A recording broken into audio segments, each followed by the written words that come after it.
Assalamualaikum warahmatullahi wabarakatuh.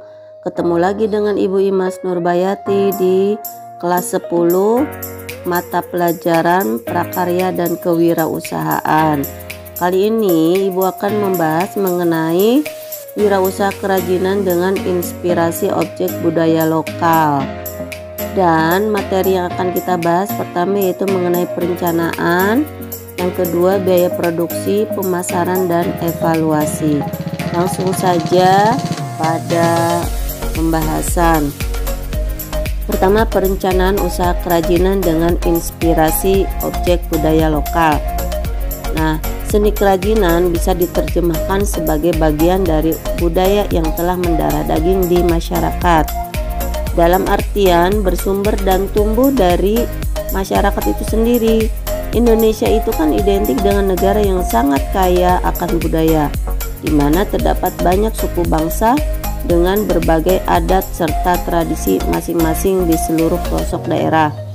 Hal tersebut bisa dijadikan sebagai peluang usaha dengan prospek yang cerah. Jenis-jenis apa saja sih usaha kerajinan dengan inspirasi objek budaya lokal yang ada di Nusantara? Seperti pakaian tradisional, wadah tradisional, kemudian senjata tradisional, rumah tradisional. Nah, itu semua merupakan budaya lokal yang menjadi sebagai usaha kerajinan di Indonesia. Kemudian jenis kerajinan dengan inspirasi objek budaya lokal. Ada beberapa jenis kerajinan yang dijumpai di Indonesia. Di antaranya ada kerajinan kayu hitam. Kerajinan kayu hitam ini pada umumnya tumbuh di kawasan hutan primer yang memiliki tanah liat, berpasir, atau tanah berbatu dengan drainase baik. Salah satunya ada di Pulau Sulawesi. Tanaman tersebut itu tumbuh sebagai tumbuhan endemik, ya. Kemudian yang kedua, kerajinan gerabah dan keramik. Bisa ditemui di daerah Kasongan karena memiliki sumber daya alam yang melimpah berupa tanah liat. Kemudian yang ketiga, kerajinan anyaman rotan. Ini berada di kota Kapuas, Kalimantan Tengah.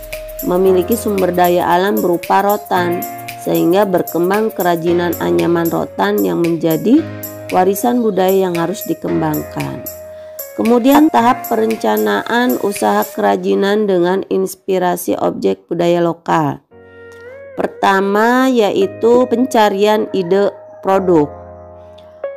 Carilah ide usaha yang bertebaran di sekeliling kita sebagai budaya lokal, seperti di Bogor atau di daerah Sunda. Kira-kira ide produk apa yang memungkinkan memiliki potensi yang menguntungkan dan atau laku dijual, ya. Kemudian yang kedua yaitu membuat gambar atau sketsa. Gambar dulu produk yang akan kita buat setelah kita menemukan ide produk.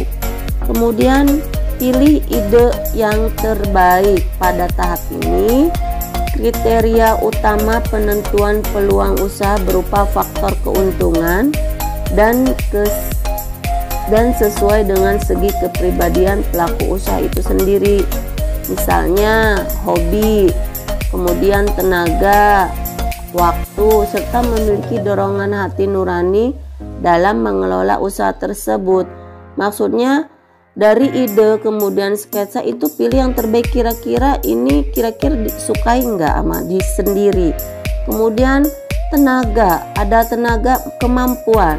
Kemudian waktu, mampu nggak waktunya, cukup tidak. Kemudian yang penting adalah hati nuraninya nyaman dan minat terhadap usaha produksi kerajinan tersebut.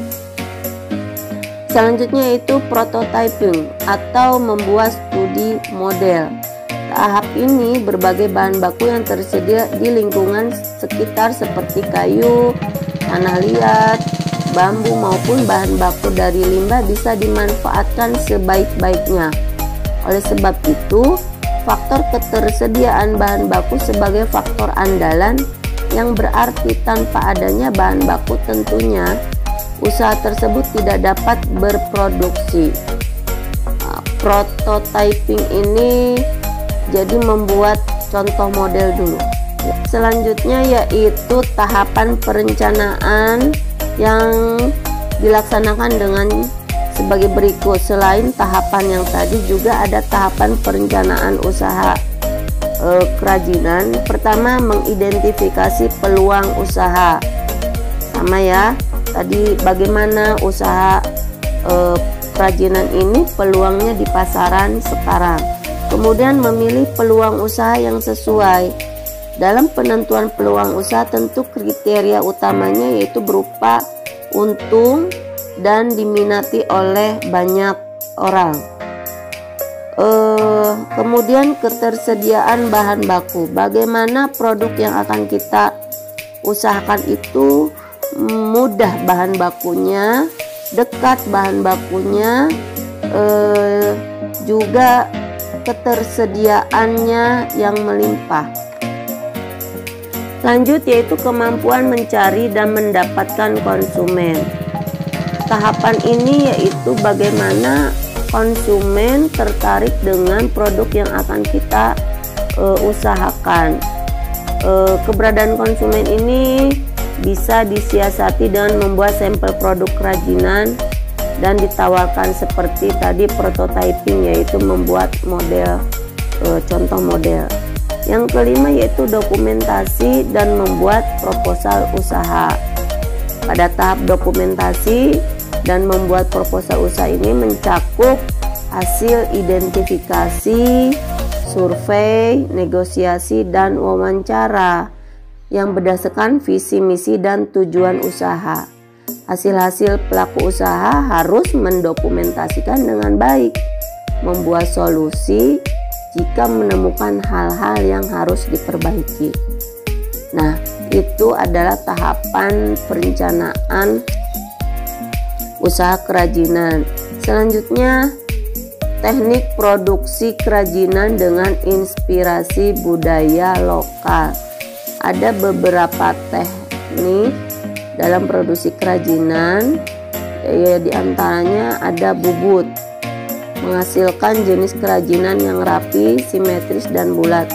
Misalnya pada kerajinan asbak dari kayu. Ya. Kemudian anyam.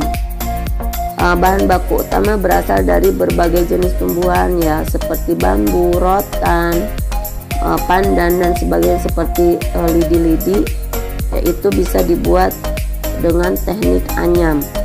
Ya, yang sehingga menjadi sebuah produk bakul, keranjang, tikar, topi, dan lain sebagainya.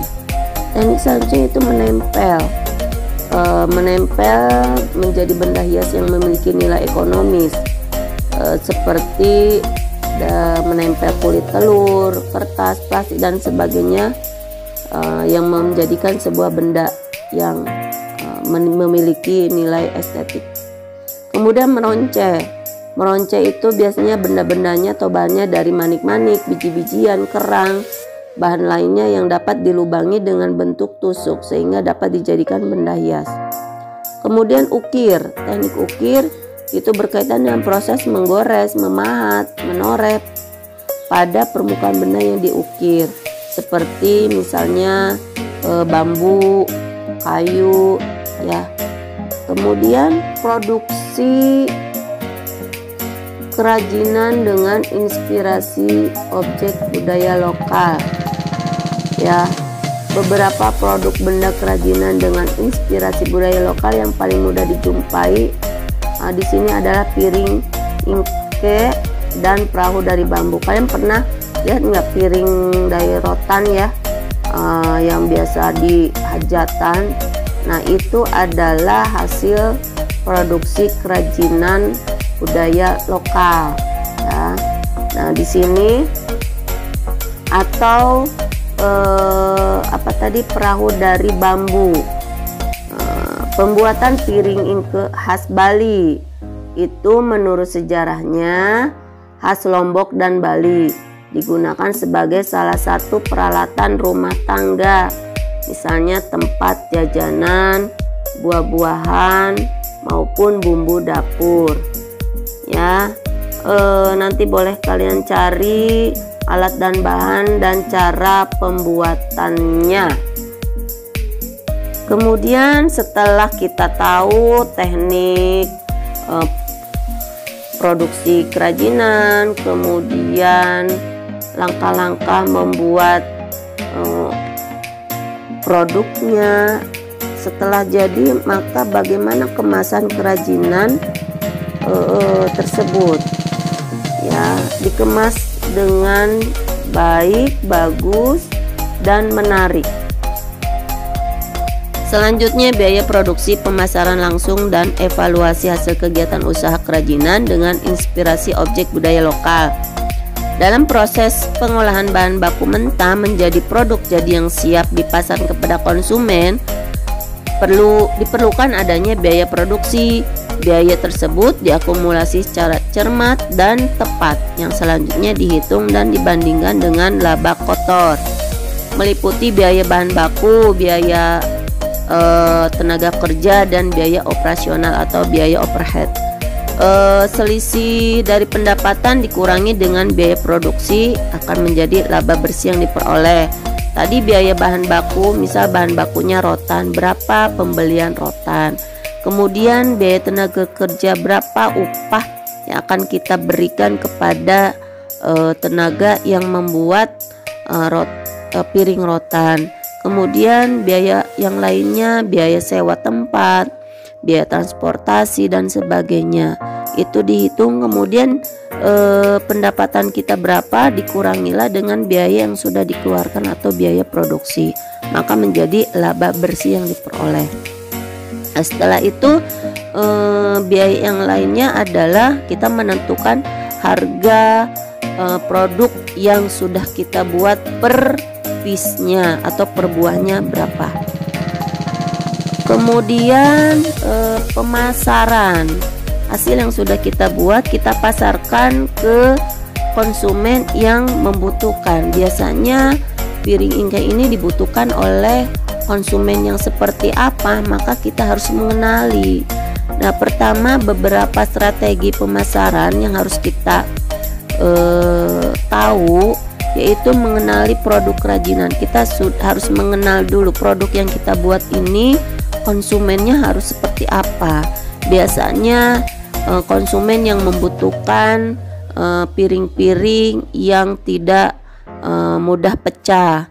Kemudian apalagi yang memiliki, yang suka dengan nilai seni yang tinggi, ya, itu adalah mengenali konsumen atau mengenali produk kerajinan yang disukai oleh konsumen, atau juga sebagai souvenir.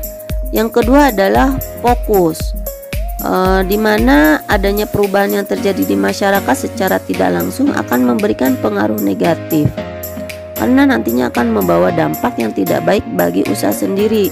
Misalnya, Anda bersifat pesimis jika melihat bisnis kuliner yang maju dan berkembang pesat dibandingkan bisnis kerajinan tangan yang berkembang melambat. Jadi di sini strategi yang lainnya kita harus fokus sebagai wirausaha, di mana kita sudah